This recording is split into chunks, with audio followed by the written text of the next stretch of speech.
activités. Ces activités sont le vote des lois, le renforcement du personnel par la formation et le renforcement de la diplomatie parlementaire. Le président du Conseil national de transition du Mali, le colonel Maliki Diaw et ses homologues de Burkina Faso et du Tchad étaient présents à la cérémonie. Les récits de nos envoyés spéciaux, Bourama Traoré et Siedou Sissoko. C'est au pied du monument du 22 novembre 1970 que le Conseil national de la transition de la Guinée accueille ses hôtes pour l'an 1 de son installation. Un monument qui symbolise l'échec de l'invention portugaise et ses soutiens à entraver la bonne marche du pays. Nous avons fait ce choix pour inviter symboliquement les jeunes générations à jeter leur regard sur le temps si mouvant afin de redécouvrir les repères historiques de notre fière nation et d'apprécier le travail accompli par nos dévanciers et dévancières en vue de construire sans relâche, de transformer et de moderniser notre pays. Sans tomber dans l'autosatisfaction, le CNT de la Guinée peut se targuer d'avoir posé certains actes pendant cette première année de législature. Outre le vote des dizaines de lois, l'organe législatif a procédé à l'assainissement du fichier parlementaire et la bancarisation des salaires. Cette célébration est l'occasion d'une profonde introspection, surtout pour nous conseillers nationaux, de prendre un nouvel élan patriotique plus affirmé au service de la République et de la nation et de consolider notre arrimage à la devise de notre pays. Travail, justice, solidarité. Une législature révolutionnaire, c'est désormais la démarche qu'adopte le CNT de la Guinée, une démarche à laquelle adhère le Conseil national de la transition du Tchad et de l'Assemblée législative de la transition du Burkina Faso. La volonté commune est d'être en phase avec les aspirations du peuple. Grâce à votre sens élevé du devoir et de responsabilité, à vos multiples contributions dans la recherche de la paix, du consensus et de l'équilibre social, le pays respire la paix, le bien-être économique et social et aspire au retour à un ordre constitutionnel normal. Nous avons une responsabilité énorme devant l'histoire. Je lisais tout à l'heure, la révolution est exigence. La transition n'en est pas moins. Nous devons tous écouter nos peuples. Et vous, chers frères, vous en avez trouvé la voie. Allez vers le peuple. Écoutez ce qu'il attend de son législateur et traduire cela en texte. Au-delà du vote des lois et du contrôle de l'action gouvernementale, les conseils nationaux se doivent de jouer un rôle plus actif dans la réussite des sentiers de la transition. C'est ce à quoi invite le Parlement de la CEDEAO. Qu'au cours de vos débats préparatoires sur la Constitution, d'éviter les petits calculs politiques, de prendre du recul et de regarder la tête froide pour mettre uniquement l'intérêt national au centre de vos préoccupations. La Guinée, le Tchad, le Burkina Faso et le Mali, 4 pays liés par un destin commun, celui de la transition. 4 pays dont les parlements entendent davantage coopérer pour tourner cette page d'exception du processus démocratique. Autre titre de ce journal, le ministre russe des Affaires étrangères, Sergei Lavrov, est attendu aujourd'hui à Bamako pour une visite d'amitié et de travail. Au cours de cette visite, il aura des entretiens avec les autorités de la transition sur le renforcement de l'axe Moscou-Bamako. Également, elle intervient moins d'un an après celle du ministre des Affaires étrangères et de la coopération internationale, Abdoulaye Diop, en mai dernier à Moscou à la tête d'une délégation composée de 4 ministres. La coopération militaire entre les deux pays se porte bien. Elle a permis au Mali d'acquérir des équipements, surtout les avions de combat pour renforcer les capacités des forces armées et de sécurité. Les formats qui engagent des victoires dans la lutte contre les groupes terroristes. Bamako veut élargir cette coopération à d'autres domaines, notamment l'économie et le commerce, pour assurer l'approvisionnement de notre pays en intrants agricoles, blé, produits pétroliers. Le point avec Chaka Konati. La population malienne attend vivement votre visite. En se rendant au Mali, le ministre russe des Affaires étrangères tient un engagement pris le 20 mai dernier lors de sa rencontre avec son homologue malien à Moscou, Sergei Lavrov, répond ainsi à l'invitation d'Abdoulaye Diop à effectuer une visite dans notre pays. Le ministre Diop conduisait une délégation composée de 4 membres du gouvernement venus discuter avec les partenaires russes des voies et moyens de renforcer la coopération militaire qui a déjà permis l'acquisition des équipements immatériels, dont les vecteurs aériens pour les FAMA, une coopération exemplaire et fructueuse donc que les autorités de la transition veulent étendre à d'autres domaines, dont l'économie. Sur le plan sécuritaire, nous avons une coopération militaro-technique et une coopération pour renforcer les capacités des forces de défense et de sécurité du Mali, coopération qui se fait à notre demande à la Fédération de Russie et coopération qui aujourd'hui donne des résultats probants sur le terrain, de la montée en force des forces de défense et de sécurité, la libération de beaucoup de localités qui étaient occupées par des groupes terroristes. À côté de ces piliers sécuritaires et politiques, notre ambition et notre objectif, comme vous l'avez souligné, c'est comment renforcer la coopération économique et commerciale, en la diversifiant, en l'ouvrant à nos entreprises pour qu'on puisse travailler ensemble. Aujourd'hui, pour cette visite en particulier, qui intervient dans un contexte géopolitique spécial, particulier, nous sommes venus pour pouvoir regarder un certain nombre de secteurs où nous pouvons travailler ensemble. À mon avis, les résultats sont déjà visibles. Nous sommes attachés à promouvoir ces projets au sein de notre ministère. Toutes ces questions sont étudiées par les agences appropriées. À l'issue de cette visite, nous allons présenter nos propositions. Depuis les visites des délégations ministérielles à Moscou et d'experts russes au Mali se sont multipliées sans oublier les appels téléphoniques entre les présidents de la transition colonel Assimi Goïta et le président Vladimir Poutine, toutes choses qui ont abouti à la signature des protocoles d'accord sur la livraison de 35 000 tonnes d'engrais, 50 000 tonnes de blé, l'approvisionnement du Mali en produits pétroliers, en ciment et la modernisation des chemins de fer pour la reprise du trafic ferroviaire. Dans ce partenariat, lorsqu'on va signer une convention globale d'État à État qui définit les grands principes de ces échanges, chaque fois qu'il y a une expédition, des contrats de 1 ou 2 pages vont être signés entre des sociétés d'État russes et des sociétés d'État maliennes. À partir de là, ils vont recevoir les marchandises au port. À partir du port, ils auront déjà signé des contrats avec les opérateurs privés maliens pour les pétroliers avec l'Office malien des produits pétroliers, pour les fournisseurs d'intrants avec la CMDT. Donc les opérateurs auront tout simplement à faire ce qu'ils ont l'habitude de faire, c'est d'aller chercher les produits au niveau des ports et de continuer la distribution dans le pays. Les modalités de finalisation de ces contrats sont en cours. Les 2 parties ont signé également des contrats de partenariat dans les domaines de la sécurité et de la protection civile, des mines. Ils concernent entre autres la lutte contre le terrorisme, la criminalité transfrontalière, la réalisation de centrales hydroélectriques à gaz, des projets de lignes de transport électrique. Pour ce qui concerne l'enseignement supérieur, les négociations sont en cours pour augmenter le nombre de bourses octroyées par la Russie au Mali. Présentement, ce sont 60 par an, alors que pendant la période soviétique, ce nombre atteignait 400. Le développement rural, le numérique, la communication, les télécommunications, les arts et la culture ne sont pas oubliés non plus. Il est question par exemple de la réouverture d'un centre de la langue russe au Mali. Au plan international, Moscou et Bamako ont des convergences de vues sur les dossiers concernant l'une ou l'autre partie. Ainsi, le Mali se réjouit du soutien que la Russie lui apporte au sein du Conseil de sécurité de l'ONU. La Russie salue de son côté les refus du Mali de participer au vote de l'ONU sur les sanctions contre Moscou après le lancement de l'opération militaire spéciale en Ukraine. Bamako privilégie le dialogue, estimant que les sanctions ne peuvent pas tout régler. Certains partenaires n'ont pas encore réalisé que les choses ont changé.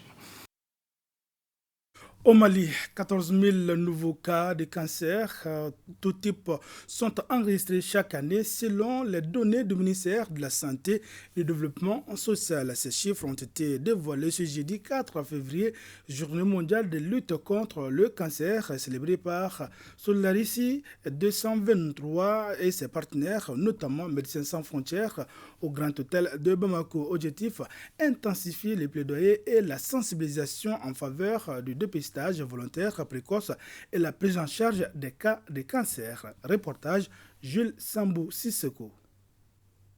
La journée mondiale de lutte contre le cancer, le 4 février, est consacrée à la prévention, la détection, la lutte contre la stigmatisation et le traitement.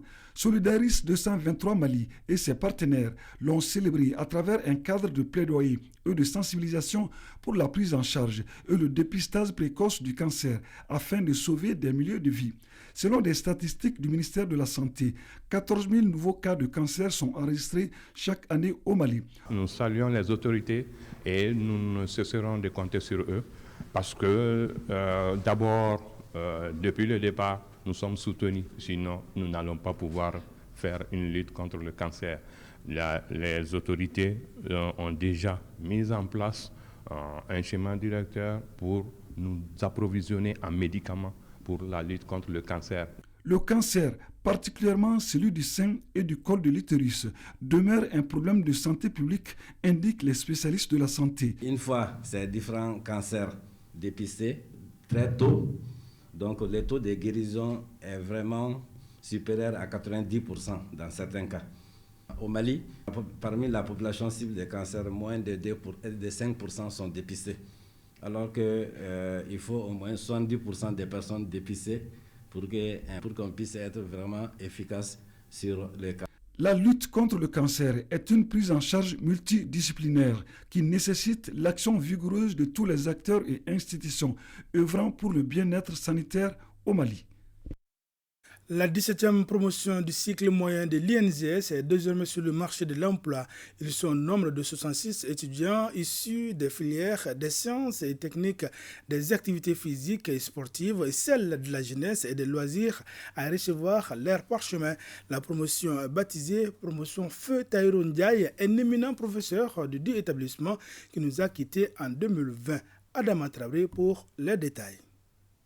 L'ambiance et la bonne humeur étaient au rendez-vous de cette cérémonie de sortie de la 17e promotion de l'Institut national de la jeunesse et des sports, INGS. Ces récipiendaires sont les futurs animateurs issus de la promotion académique 2018-2022. Ces connaissances acquises doivent leur permettre de s'intégrer dans la vie socio-professionnelle.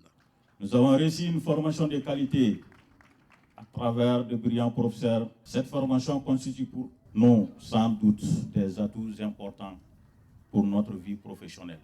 La cérémonie a été l'occasion pour la famille Feu Tahirou Ndiaye, dont la promotion porte le nom de leurs invités au travail bien fait. Chers élèves et étudiants, que Dieu vous aide à persévérer dans la voie de la droiture, du beau et du bien. Ce que je leur déconseille, c'est de ne pas forcer à travailler uniquement sur la spécialité qu'ils ont fait. L'ensemble du corps professoral, à sa tête, le directeur général de l'INGS a tenu à exprimer l'encouragement de sa hiérarchie pour la suite de leur carrière.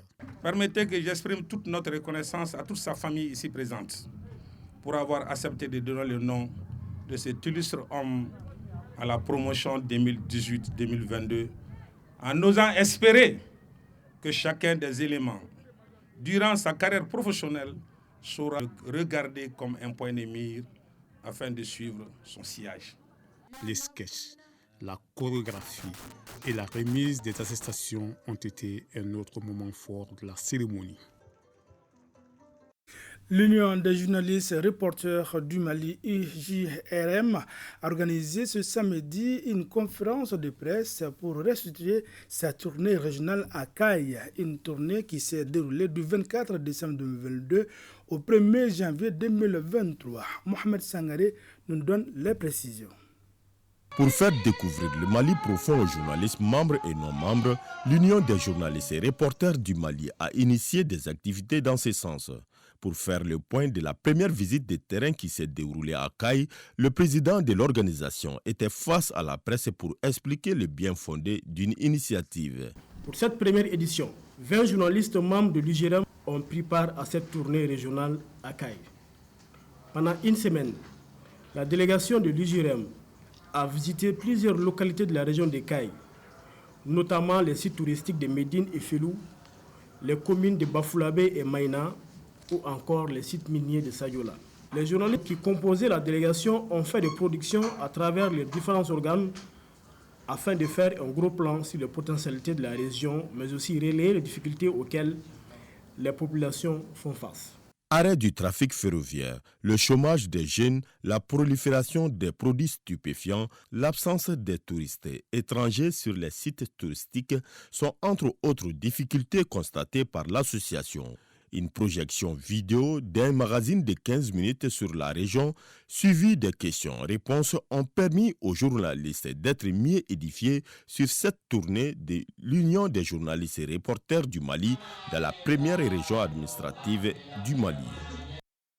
Bonne initiative. Les membres de la Fédération de Soroma ont célébré ce week-end au Palais de la Culture Amadou Hampâté-Bâ la 5e édition des Journées culturelles de Soroma. L'initiative qui vise à promouvoir la culture soninké consiste aussi à renforcer les liens entre les ressortissants de la dite localité, nous dit Saloum Konati.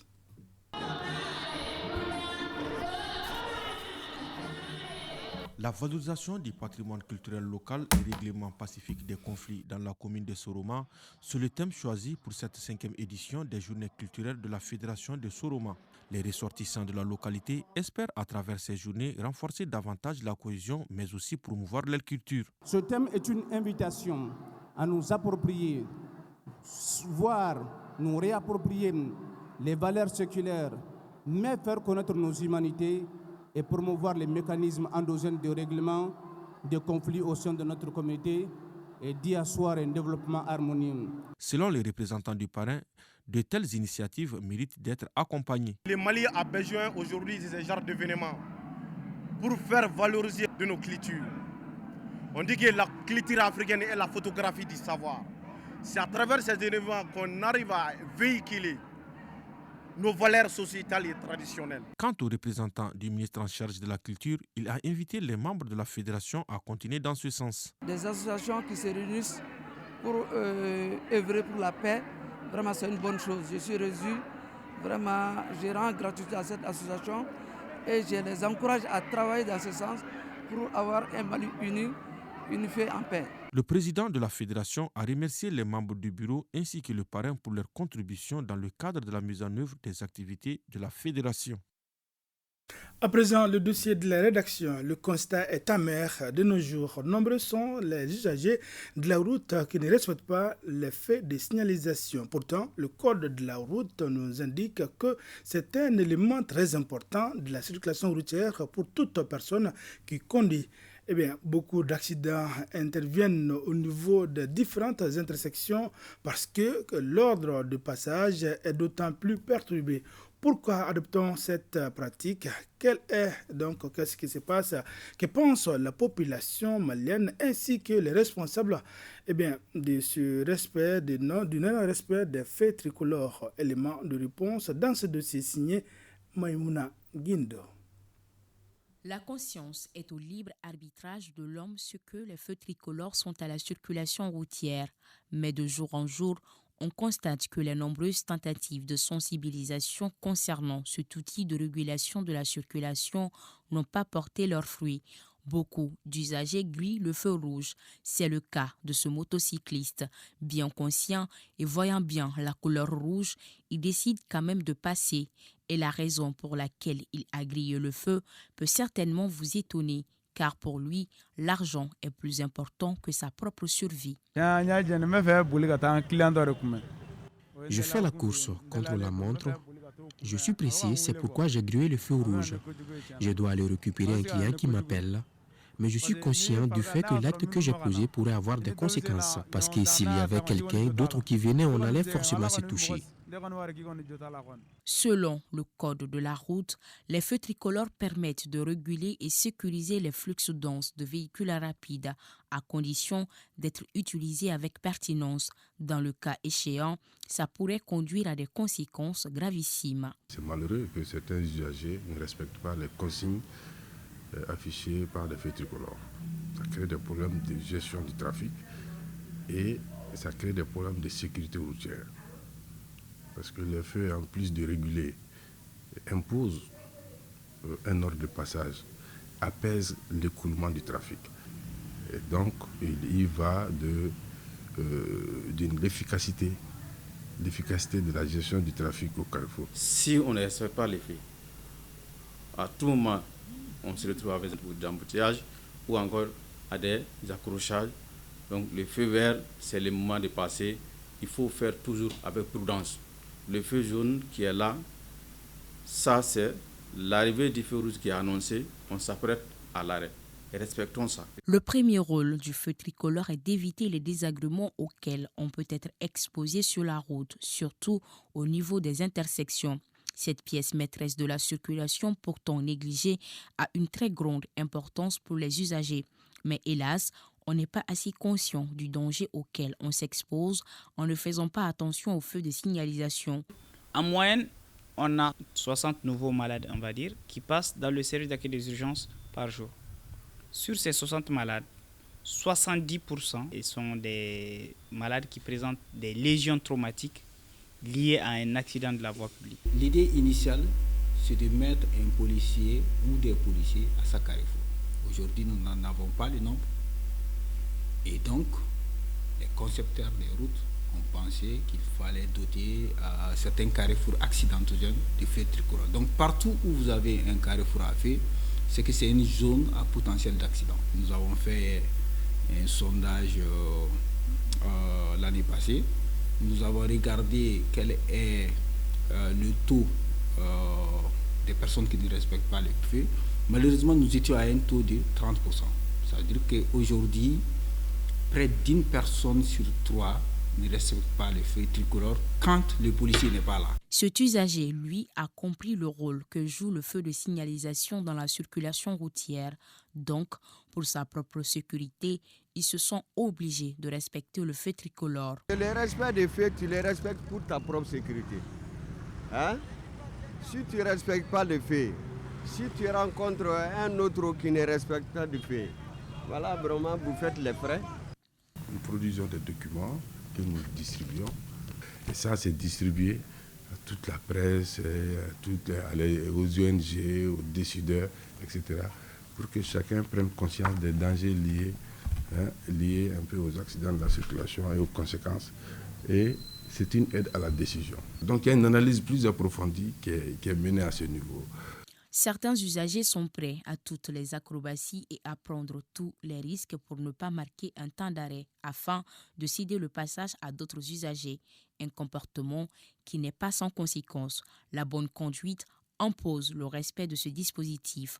Contrairement à ce que l'on pense, les feux tricolores ne sont pas des accessoires. Ils sont plutôt des équipements qui contribuent à la sécurité du conducteur et celle des autres usagers, car la prudence est mère de sûreté.